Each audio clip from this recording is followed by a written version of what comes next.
Kita melihat bahwa Bank Indonesia sudah mengeluarkan statement bahwa untuk suku bunga acuan 5,75 ini sudah cukup ya. Dan kita melihat juga tren daripada inflasi ini cukup baik di bulan Maret. Kita melihat bahwa yang namanya inflasi inti itu 2,94 di bawah 3%. Kemudian juga untuk headline inflation juga sudah turun sekitar 5,97%. Jadi kita melihat bahwa yang kalau kita melihat statement daripada Bank Indonesia cukup yakin bahwa inflasi inti ini akan tetap di semester pertama daripada 2023 ini di bawah 4%. Kemudian juga bahwa untuk di semester kedua ini nanti yang namanya headline inflation ini juga akan di bawah 4%. Untuk Citi kita untuk melihat bahwa inflasi ini akan sekitar 3,5% at the year end. Jadi akan kembali di bawah 3,5%. Jadi dengan demikian kita tidak melihat ada urgensi daripada Bank Indonesia untuk menaikkan suku bunga acuan 5,75 ini. Bahkan kita harus backtrack sedikit ya, bahwa tahun lalu ya sewaktu sebelum Bank Indonesia itu menurunkan suku bunga acuan, mereka melakukan GWM dinaikkan dulu. Kemudian yang namanya OMO curve-nya itu dinormalize, yang tadinya inverted menjadi positively slope. Sekarang kebalikannya. Sesudah kalau nggak salah meeting di bulan Maret, OMO curve itu mulai di flatten ya sekitar 10 sampai 15 basis point. Bahkan sekarang kita melihat OMO curve yang di peaknya itu antara suku bunga acuan dengan 12 bulan itu sekitar 140 basis point. Sekarang sudah bedanya menjadi 80. Jadi kita melihat mulai ada flattening of the OMO curve.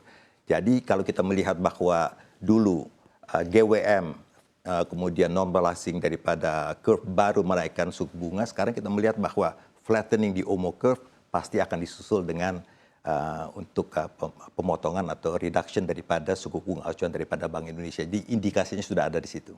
Baik, kalau kita lihat bank-bank internasional ini kan biaya dananya relatif lebih mahal daripada bank-bank domestik begitu. Lalu apabila ternyata Bank Indonesia mempertahankan suku bunga acuannya atau justru menurunkan atau menaikkan, seperti apa ini mempengaruhi bisnis dari bank-bank internasional anggota Perbina? Kita melihat tadi balik-balik kepada liquidity ya. Memang liquidity mesti at the prime cost ya daripada the pricing. Dan kita melihat bahwa NIM juga cukup untuk di sektor perbankan di Indonesia sehingga ada room cukup ada, tidak perlu tergesa-gesa untuk menaikkan suku bunga kredit. Bahkan kalau nanti ada indikasi bahwa suku bunga acuan ini akan diturunkan oleh Bank Indonesia, tergantung nanti peak rate daripada Fed itu kapan ya. Jadi kita melihat bahwa tidak ada kekhawatiran akan ada perang suku bunga untuk mendapatkan likuiditas baik di semester 1 maupun di semester 2. Baik, kalau melihat kondisi dari domestik dan juga di global saat ini, seperti apa arah dari bisnis perbankan, Citi dan juga anggota Perbina lainnya di 2023 ini?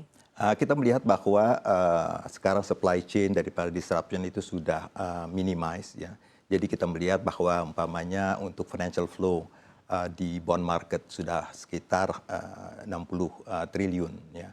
Dan kemudian juga untuk equity flow juga sekitar 0,6 billion dollars ya. Jadi ini kita melihat yang mendukung bahwa currency daripada Indonesia ini US dollar ke rupiah ini cukup stabil. Dan mudah-mudahan juga dengan trade surplus kita juga akan mendapatkan current account yang sedikit surplus untuk tahun ini. Sehingga dengan demikian ini cukup kondusif. Ya, kalau umpamanya kita melihat bahwa suku bunga ini nanti akan diturunkan oleh Bank Indonesia, karena kalau umpamanya proyeksi daripada Citi inflasi itu headline sekitar 3,5% dan suku bunga daripada acuan itu sekitar 5,75, bedanya 5,75 dikurang 3,5 itu 2,25 itu terlalu besar. Sehingga pasti Bank Indonesia akan menurunkan suku bunga acuan ini. Sehingga kita melihat dengan kembalinya interest rate environment itu lebih kondusif, lebih ke bawah, sehingga ini juga menolong untuk funding dan juga untuk credit growth. Baik, menarik sekali ya. Dan kalau kita melihat ke depannya ini di 18 dan 19 April kita menunggu RDG Bank Indonesia. Apabila ternyata sesuai dengan ekspektasi pasar, ternyata Bank Indonesia mungkin akan mempertahankan suku bunga acuannya. Seperti apa ini akan mempengaruhi kondisi bisnis di anggota Perbina saat ini?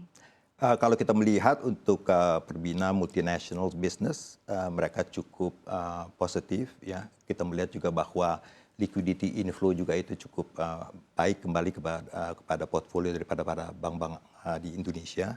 Jadi dengan adanya indikasi bahwa 5,75 ini adalah maksimum daripada suku bunga acuan dari Bank Indonesia, dan antara nanti kalau sudah Fed itu mungkin menaikkan sekali lagi atau 2 kali lagi untuk the Fed rate, apakah itu menjadi 5 ke 5,25 atau 5,25 ke 50, kita melihat bahwa senario daripada kuartal kedua itu adalah downward daripada interest rate, baik di US maupun di Indonesia.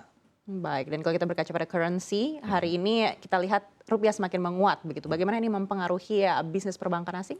Kita melihat bahwa dengan penguatan daripada rupiah ini yang sekitar year to date itu 4,5% menguat, membuat kondusif juga untuk bukan hanya untuk client flow tetapi untuk financial flow, karena banyak daripada bank-bank asing ini adalah big custodian banks. Kita melihat daripada fund flow untuk bond dan juga untuk equity akan masuk ke Indonesia, dan kita harapkan dengan stabilitas daripada US dollar ke rupiah ini, fund flow itu akan terus continue sehingga juga membuat yield itu tidak terlalu under pressure untuk Indonesia. Baik.